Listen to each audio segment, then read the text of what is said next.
கிறிஸ்துவுக்குள் பிரியமானவர்களே, மத்தேயு 13ஆம் அதிகாரத்தின் தியானத்திற்காக உங்களை அன்புடன் அழைக்கிறேன். 13ஆம் அதிகாரத்தின் 3ஆம் வசனத்திலே சொல்லப்பட்டிருக்கிறது, அநேக விசேஷங்களை ஓமைகளாக அவர்களுக்கு சொன்னார். தனது ராஜ்யத்திற்காக மனிதர்களை ஆயத்தப்படுத்துவதற்காகவே தேவன் வந்திருக்கிறார்.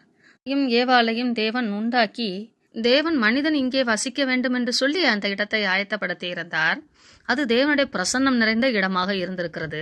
பிசாசானவன் தேவனுக்கு கீழ்ப்படியாமல் இருக்கும்படி மனிதர்களை திரும்பி வஞ்சகம் செய்து தேவ சாயலையும் தேவனுடைய பிரசன்னத்தையும் இழந்து விட்டார்கள். 3ஆம் அதிகாரம் 22, 23, 24 வசனங்களை நீங்கள் வாசித்து பார்ப்பீர்களானால், பாவமும் ஆசீர்வாதமும் ஒன்றாய் வாழ முடியாது, வாழக்கூடாது என்பது தேவ சித்தம். ஆதலால் மனிதனை எடுத்த மண்ணை தேவன் பதப்படுத்தி விடுகிறார், மனுஷனை துரத்தி விடுகிறார், ஜீவ விருட்சத்துக்கு போகும் இடத்தை காவல் செய்தார். மனிதன் எடுக்கப்பட்ட ஏதேன் தோட்டம் அது தேவனால் காவல் செய்யப்படுகிறது. ஆதலால் இவர்கள் இழந்து போன இடத்திற்கு மீண்டும் தேவன் அழைத்து கொண்டு போக விரும்புகிறார்.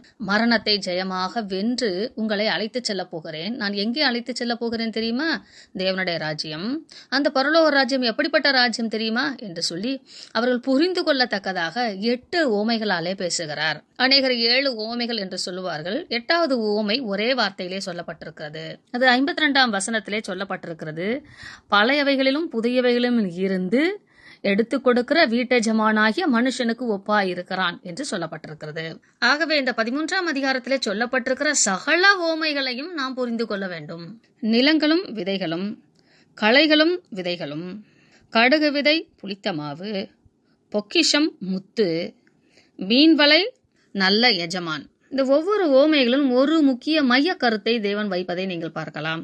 இந்த ஓமைகள் எல்லாம் ஜூம் பண்ணி அப்படியே போயிட்டே இருக்கிற மாதிரி நீங்க யோசித்துக்கிட்டீங்கன்னா, ஒரு ஜூம் கேமராக்குள்ள வச்சுட்டு ஜூம் பண்ணி போற மாதிரி யோசித்துக்கிட்டீங்கன்னா உங்களுக்கு புரியும். மிகப்பெரிய உலகம். இந்த உலகத்திலே வாழ்கிற மனிதர்கள் 4 விதமான மனிதர்களாய் காணப்படுகிறார்கள். இந்த போதனையானது கலிலி கடற்கரையிலே நடக்கிறது. வீட்டிலிருந்து என்றால் கப்பர்நகமிலிருந்து புறப்பட்டு கடற்கரைக்கு செல்கிறார். அந்த கடல் ஒரு அமைதியான கடல் தான். அவ்வப்போது சூறாவளி உண்டாகும்.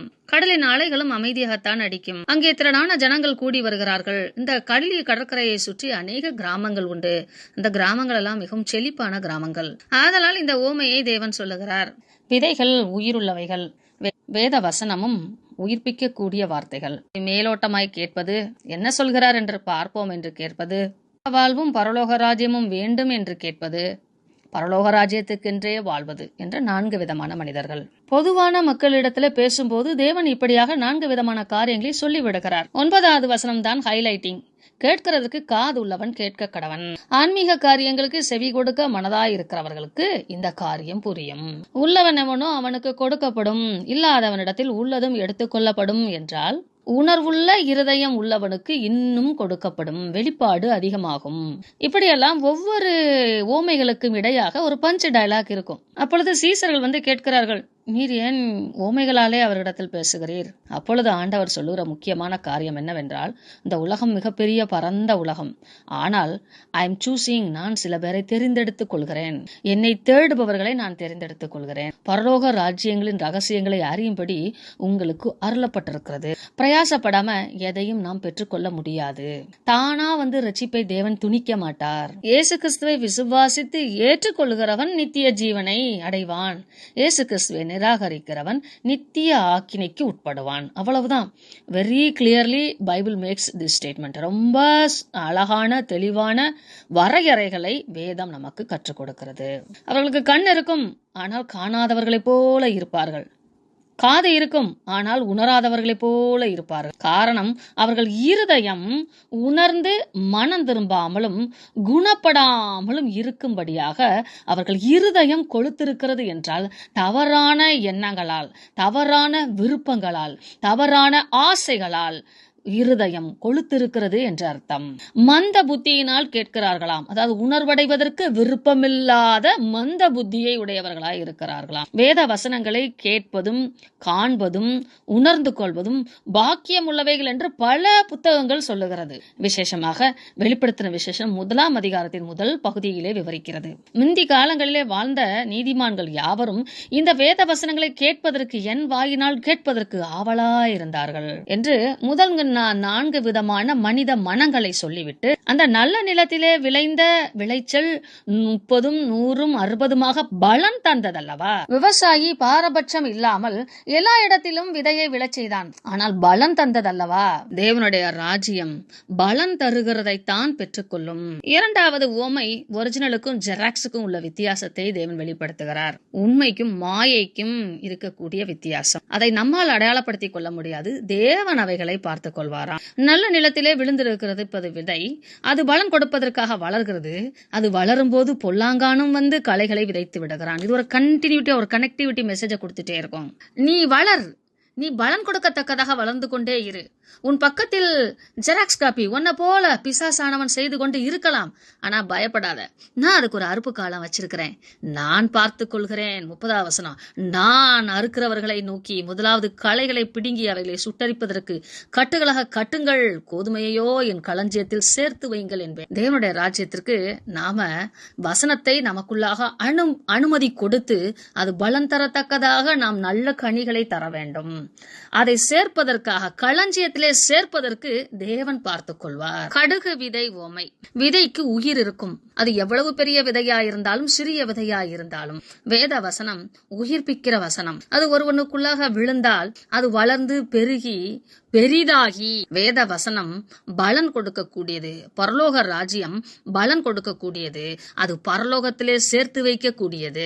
வேத வசனத்தை ஏற்றுக்கொண்ட மனிதன் வளருவான், பெரிதாகுவான், அநேகருக்கு அடைக்கலமாய் இருப்பான். தேவன் பரலோக ராஜ்யம் என்று குறிப்பிடுவது எல்லாம் நம்மைத்தான். நாம் வளருவதை தேவன் விரும்புகிறார். அவருடைய ராஜ்யம் பூமியிலே பெரிதாக வேண்டும் என்று தேவன் விரும்புகிறார். புளித்தமா ரொட்டி பிசைவதற்கு தயிரையோ ஈஸ்டையோ சேர்த்து பிசைந்து அமுக்கி வைப்பார்கள். அப்பொழுது மிக முழுவதுமாக புளிக்கும். ஆனால் அது எப்படி வளர்ந்தது என்று நம்மால் கண்டுபிடிக்க முடியாது. நாம் வைத்ததை விட பல மடங்கு வளரும். அதை போலதான் வேத வசனமும் பரலோக ராஜ்யமும். இந்த ஓமைகளிலெல்லாம் நீங்கள் பார்த்தீர்களானால் ஆணாகிலும் பெண்ணாகிலும் யாராகிலும் பரலோக ராஜ்யத்தின் வளர்ச்சிக்காக பாடுபடுகிறவர்கள் என்பதை சொல்லப்பட்டிருக்கும். இங்கே ஒரு ஸ்திரீயை குறித்து சொல்லப்பட்டிருக்கிறது. மத்தேயு மிக தெளிவாக பரலோக ராஜ்யத்தை குறித்து பழைய ஏற்பாட்டிலே சொல்லப்பட்டிருக்கிறது அல்லவா? அதன் நிறைவேறுதலாக ஆண்டவராகிய இயேசு கிறிஸ்து இப்படி பேசிக் கொண்டிருக்கிறார் என்று 35வது வசனத்திலே அவர் அடிக்கோடிட்டு காட்டுகிறார். களைகளை பற்றிய ஓமைகளின் விளக்கத்தை அவர் சொல்லும் போது நல்ல விதை, கெட்ட விதை. விதைக்கிறவர் மனுஷகுமாரன், கெட்ட விதையை விதைக்கிறவன் பிசாசானவன், சத்துரு, பிசாசு. முடிவு உண்டு என்று தேவன் சொல்லுகிறார். தேவ தூதர்கள் களஞ்சியங்களிலே சேர்த்து வைப்பதற்காக நல்ல விதைகளையும் பரலோக ராஜ்யத்தை களஞ்சியத்துக்கு ஒப்பாகவும் பிசாசுக்கு கொடுக்கப்படும் தண்டனை இடம் அக்கினி சூளையாகவும் அழுகையும் பற்கடிப்பும் உண்டாயிருக்கக்கூடிய இடம் என்று சொல்லப்பட்டிருக்கிறது. ஒரு பொருளை, பொக்கிஷத்தை இழந்து விட்டோம் என்றாலே அது மன துக்கத்தை தானே தரும். அப்படிப்பட்ட மனவேதனை உடையக்கூடிய இடமாயிருக்கும். 43ஆம் வசனத்திலே நீதிமான்கள் களஞ்சியத்திலே சேர்க்கப்பட்டவர்கள் பிதாவின் ராஜ்யத்திலே சூரியனை போல பிரகாசிப்பார்கள். இதை நீங்கள் தானியேலின் புத்தகம் 12:3 வாசிக்கலாம். கேட்கிறதற்கு காதுள்ளவன் கேட்க கடவன் என்றால் ஆன்மீக சிந்தையான காரியங்களை, நம் கண்களுக்கு எட்டாத ஆவிக்குரிய அறிவினிலை வார்த்தைகளை கேட்பதற்கு, உணர்வதற்கு முயற்சிக்கிறவன் கேட்க கடவன், அவனுக்கு இன்னும் கொடுக்கப்படும் என்று பின்வரும் வசனங்களிலே சொல்லுவார். வேத வசனங்களை கற்றுக்கொள்ள பிரயாசப்படுகிறவர்களுக்கு தேவன் அநேக வெளிப்பாடுகளை தருவாராம். தானியேல் 12:3 ஞானவான்கள் ஆகாய மண்டலத்தின் ஒளியை போலவும் அநேகரை நீதிக்கு உட்படுத்துகிறவர்கள் நட்சத்திரங்களைப் போலவும் என்றென்றைக்கும் உள்ள சதா காலங்களிலும் பிரகாசிப்பார்கள் என்று நித்தியமாய் எட்டர்னல் லைஃப், அந்த வாழ்க்கையிலே பிரகாசமாய் இருப்போம் என்பதை மிக ஆணித்தரமாக தானியேலும் சொல்லுகிறார், இயேசு கிறிஸ்துவானவரும் சொல்லுகிறார்.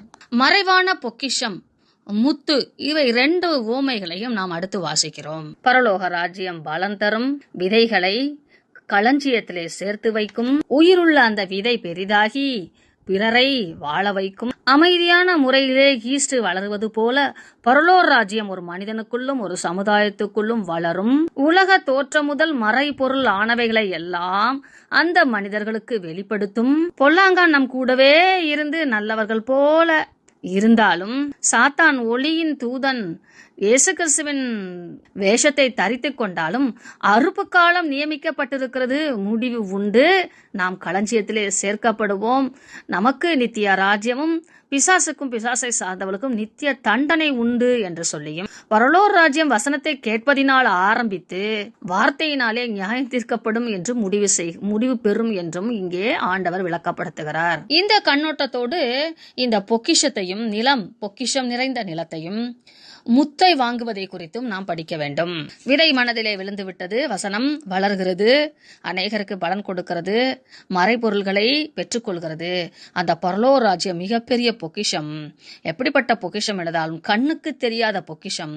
ஆனால் உன்னால் உணர்வடையும் போது இந்த உலகத்தில் உள்ள எல்லாவற்றையும் இழந்து அந்த பொக்கிஷத்தை பெற்றுக்கொள்வாய். சுதந்தரிக்க வேண்டிய பொக்கிஷம். You have to inherit that property. பரலோக ராஜ்யம் முத்தை தேடுகிற ஒரு வியாபாரி தன் முத்தை தேடுவது போல தேடப்பட வேண்டிய ஒரு மிகப்பெரிய மதிப்புமிக்க பொருள் காரியம் என்று தேவன் சொல்லுகிறார். அதை உனதாக்கிக் கொள் என்று சொல்லுவதுதான் 45ஆம் வசனம். தனக்கு உண்டான எல்லாவற்றையும் இழந்தாலும் முத்து வியாபாரி என்பவர் மிகப்பெரிய செல்வந்தனாய் இருக்க வேண்டும். ஆனால் அவர் தன்னிடத்திலே இத்தனை முத்துக்கள் இருக்கிறதே என்று பார்க்காமல் தனக்கு கிடைக்காத மதிப்புமிக்க அந்த ஒரு முத்துக்காக தன்னிடத்தில் இருக்கிற சகல முத்துக்களையும் இழப்பானாம். இந்த பூமியில் உள்ளவைகளை காட்டிலும் விலையேற பெற்றது பரலோக ராஜ்யம். இந்த பூமியிலே உள்ள பொக்கிஷத்தை எல்லாம் நாம் இழந்தாலும் பரலோக ராஜ்யத்தை பெற்றுக்கொள்ள வேண்டும். பரலோக ராஜ்யம் வலைக்கு ஒப்பாய் இருக்கிறதாம். கடலிலே போடப்பட்டு அவைகளை பிரித்து எடுப்பது போல நீதிமான்களை பொல்லாதவர்களிலிருந்து பிரித்து தேவன் எடுத்துக் கொள்வாராம். Susan rejection. நாம் தெரிந்து கொள்ளப்பட்டிருக்கிறோம் அல்லது நிராகரிக்கப்படுவோம். இவைகளெல்லாம் அறிந்து கொண்டீர்களா என்று கேட்கிறார். சீசர்களாம் அறிந்து கொண்டோம் என்று சொல்லுகிறார்கள். பரலோக ராஜ்யம் நன்றாக உபதேசிக்கப்பட்டு தேறின வேத பாரகனாய் இருக்கிற ஒரு எஜமானுக்கு ஒப்பாய் இருக்கிறது. அவன் பழைய ஏற்பாட்டிலிருந்தும் புதிய ஏற்பாட்டிலிருந்தும் எடுத்து கொடுக்கிற போதிக்கிற வீட்டெஜமானுக்கு ஒப்பாய் இருக்கிறான் என்று கிறிஸ்துவை பின்பற்றுகிற நாம் எல்லோரும் பழைய ஏற்பாட்டிலுமிருந்தும் புதிய ஏற்பாட்டிலுமிருந்து பரலோக ராஜ்யத்து காரியங்களை நாம் கற்றுக்கொள்கிறவர்களாகவும் பிறருக்கு கொடுக்கிறவர்களாகவும் கிறிஸ்துவை போல இருக்க வேண்டும் என்று சொல்லி 8வது உவமையிலே சொல்லுகிறார். இப்படி விதையை போல நாம் வளர வேண்டும். களைகள் இருந்தாலும் வளர வேண்டும். பலன் கொடுக்கத்தக்கதாக வளர வேண்டும். பெரிதாக வளர வேண்டும். அமைதியாக வளர வேண்டும். விலை மதிப்பற்ற பொக்கிஷமாக வளர வேண்டும். பூமியில் உள்ள சம்பத்தை எல்லாம் இழந்தாலும் பரலோக ராஜ்யத்தை நான் பெற்றுக்கொள்ள வேண்டும். பிறருக்கு அவைகளை பகிர்ந்து கொடுக்க வேண்டும். என்னை பரலோகம் செலக்ட் பண்ணிருக்கு, தெரிந்தெடுத்திருக்கிறது என்று நாம் நம்ப வேண்டும். நல்ல ஒரு வீட்டெஜமானாய் வாழ்வதற்கு பிரயாசப்பட வேண்டும். பரலோக ராஜ்யம் இப்படித்தான் செயல்படுகிறது. மகத்துவமான இந்த பரலோக ராஜ்யத்திற்காக நம்மை ஆயத்தப்படுத்துவதற்காக இவையெல்லாம் சொல்லப்பட்டிருக்கிறது. இந்த ஊமைகள் எல்லாமே பரலோக ராஜ்யத்தை நாம் பெற்றுக்கொள்வதற்காக பிரயாசப்படக்கூடியதாய் சொல்லப்பட்டிருக்கிறது. இந்த ஊமைகளை சொல்லி முடித்த பின்பு தாம் வளர்ந்த ஊராகிய நாசரேத்துக்கு வருகிறார். அங்கேயும் உபதேசம் பண்ணுகிறார். அவர் சொல்லுகிற இந்த உபதேசங்களை எல்லாம் கேட்டு இவனுக்கு இப்படிப்பட்ட ஞானம் எப்படி வந்தது? இவன் தச்சனுடைய குமாரன் அல்லவா? மரியாளின் மகன் அல்லவா? சகோதர சகோதரிகள் இவனுக்கு இருக்கிறார்கள் அல்லவா? வேதம் பதிவு செய்கிறது. இயேசு கிறிஸ்துவானவருக்கு நீங்களும் நானும் சகோதரரும் சகோதரிகளும் இரத்த சம்பந்தப்பட்டமான மனம் திரும்பதினாலே உண்டாகும் சகோதர சகோதரிகள்.